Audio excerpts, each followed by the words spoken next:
우리가 찬양할 때도 예배 드릴 때도 기도할 때도 말씀을 주세요. 근데 사람들이 적지 않으니까 그냥 생각해서 잠깐 들었다가 잊어버리는 거거든요. 근데 하나님의 은혜를 까먹는 거는 너무나 안타까운 것 같아요. 그래서 어떤 노트든지 만들어서 하나님의 은혜, 하나님이 주시는 감동 이런 거를 반드시 기록을 해놔야 되고, 성경 말씀 노트도 그래서 꼭 필요한 게, 성경 말씀을 보다 보면 하나님이 감동을 주시는 게 있거든요. 이 말씀에 특별한 은혜를 주실 때가 있어요. 감동을 주실 때가 있어요. 그러면 그 구조를 써놓고 그래야 자주 볼 수 있는 거죠. 우리가 성경을 뭐 매일 전체를 다 볼 수 있는 건 아니니까 이렇게 꼭 감동을 주시는 부분은 또 이유가 있어서 주시는 거거든요. 그래서 그거를 따로 정리를 해놔야 되고, 그렇게 적다 보면 전혀 다른 마음의 감동을, 이 성경 내용이랑 상관없는데도 전혀 다른 감동을, 깨달음도 주세요. 아, 그게 그런 원리구나. 아, 내가 여태까지 고민했던 게 이런 거구나 라는 거를 깨닫게 돼요. 왜냐하면 성경 말씀이 이꼴 예수님이거든요. 그래서 예수님을 만나는 게 성경을 읽는 거기 때문에 이 성경 말씀이 그냥 죽어있는 활자체가 아니라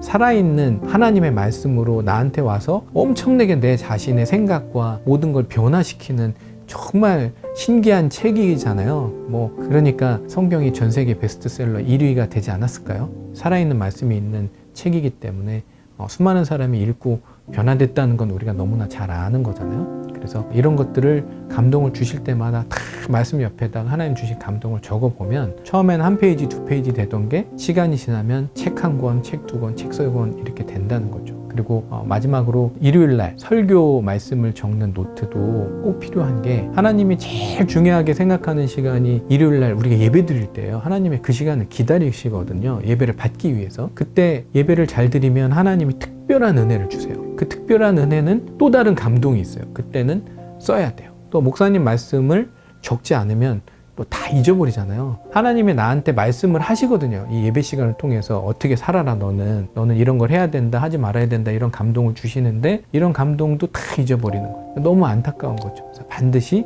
기도 노트, 성경 말씀 노트, 그리고 일요일날 예배 때 목사님 설교 말씀 적는 말씀 노트, 이 세 권이 인생 노트로 있어도 되고 없어도 되는 게 아니라 반드시 모든 크리스찬이라면 있어야 되는 노트라고 생각을 합니다.